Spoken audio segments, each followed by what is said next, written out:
Hello YouTube, it is your boy B3 back with another kicking Toku TV review. Now we're going to be going through several Kamen Rider shows now. I've touched on a couple Kamen Rider things. For example, I have reviewed Kamen Rider Build, a couple Kamen Rider movies I believe, and we also talked about the Kamen Rider Rogue miniseries, and today we are going to be talking about Kamen Rider Ryuki. If you've seen Kamen Rider Dragon Knight, this is the show that's adapted from, right?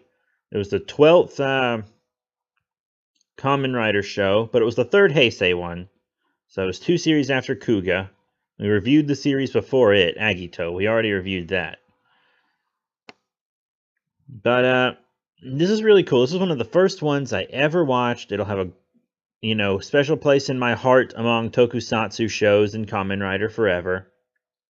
It was a joint collaboration between Ishimori Productions and Toei, and it came out around 2002.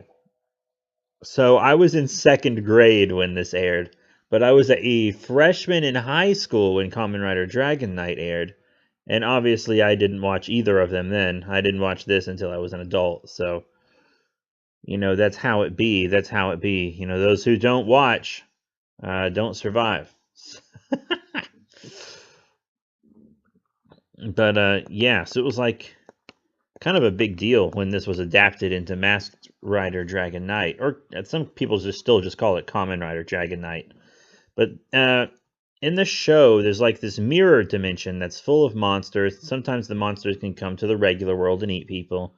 And there are like these 13 card decks, one for each Kamen Rider.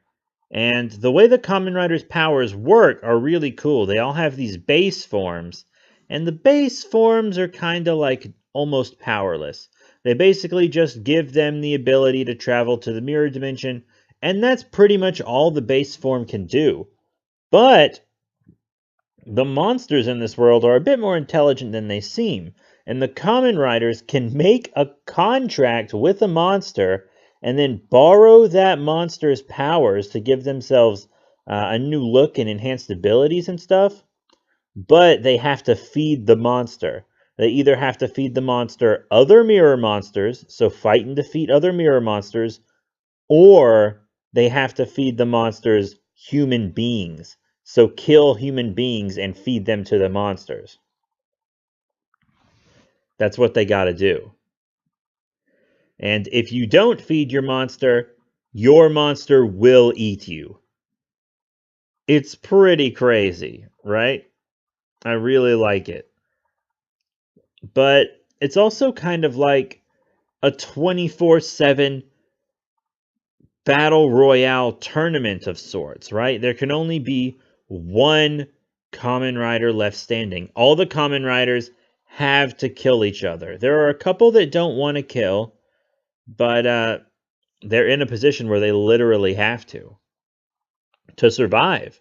Not only to keep their monster from eating them, but to keep other riders from killing them. There can only be one Kamen Rider, and that Kamen Rider kind of gets a big wish at the end.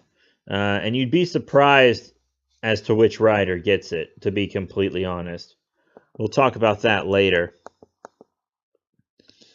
But yeah, Shinji Kido is Kamen Rider Ryuki. He's an intern at like this online news service or something. And they try to print stories about the monsters later in the show, and no one believes them and stuff. It's pretty crazy. And the secondary is Kamen Rider Knight, whose beast is a bat. Ryuki's is a dragon. His beast is a bat, which is really cool. Good luck getting his figure art. You know what I'm saying?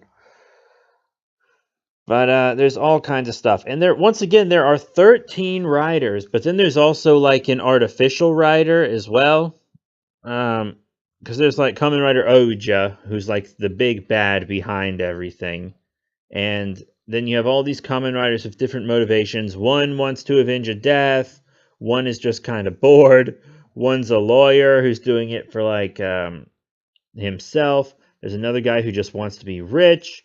There's another guy who's just a straight up serial killer and wants to kill them. That's Kamen Rider Oja, is the serial killer. I think I gave the wrong name for the other Kamen Rider I was thinking about. I don't know. It's hard to remember all of them. I remember Kamen Rider Scissors, but he died pretty quickly.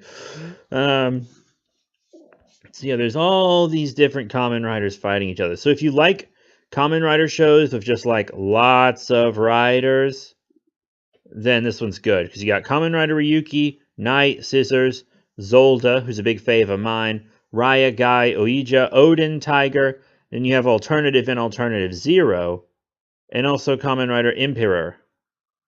But then you also have like the riders from like the movies and the specials.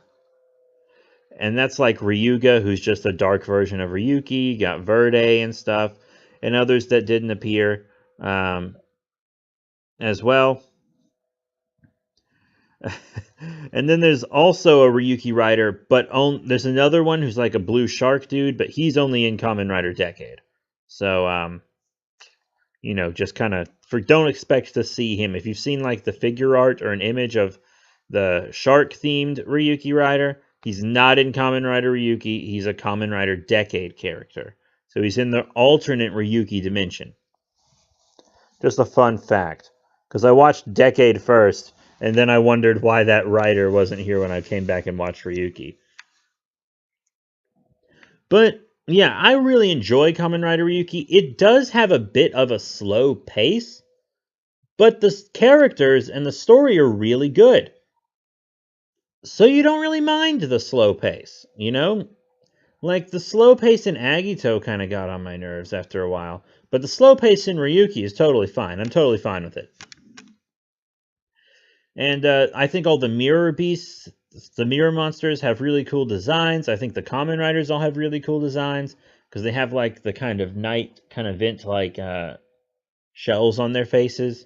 And I really like how they just designed these riders. I think they look really unique.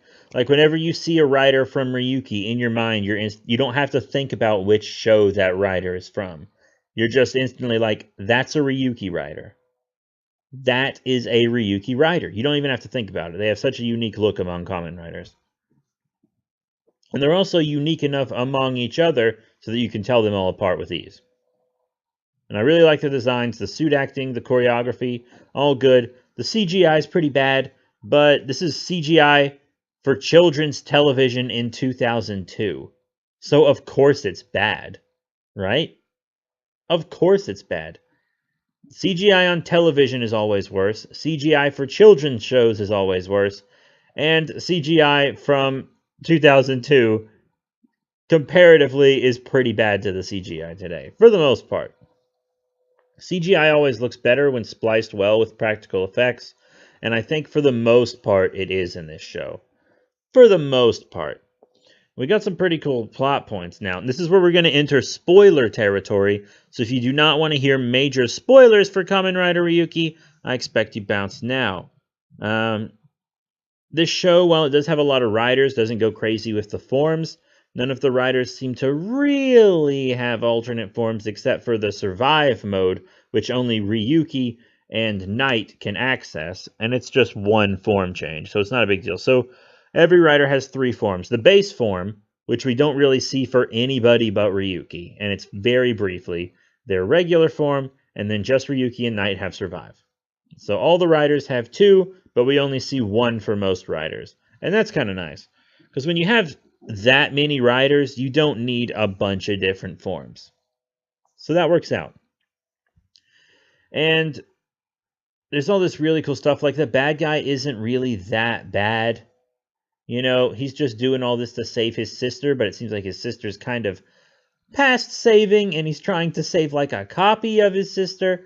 And I don't want to get too into it, because even though this is spoiler territory, I still want you to be able to watch it if you kept listening this far. And then, like, because I was relatively new to Kamen Rider when I started watching this show. This was the second Kamen Rider show I've watched, and I've enjoyed revisiting it. But this was the second Kamen Rider show I ever watched, and I did not expect it to get as brutal as it got. This is a children's show. One of the main villains was a straight-up serial killer who slaughtered humans for fun. It was insane. His wish at the end of the Rider War was just going to be, give me another Rider War. That's all he wanted, was to just keep fighting riders and killing people over and over and over. And he was crazy. Very dark. And here's the biggest spoiler. I'm about to tell you how the show ends. It does not end with Ryuki triumphing and getting a wish. And that really makes sense, because he doesn't kill people. He just fights the monsters and keeps Kamen Riders kind of off each other. He doesn't kill people, but he does get slaughtered in the end. Just slaughtered before he can transform. He's trying to protect this kid against this mirror monster, and then the monster stabs him through the gut and impales him against a car.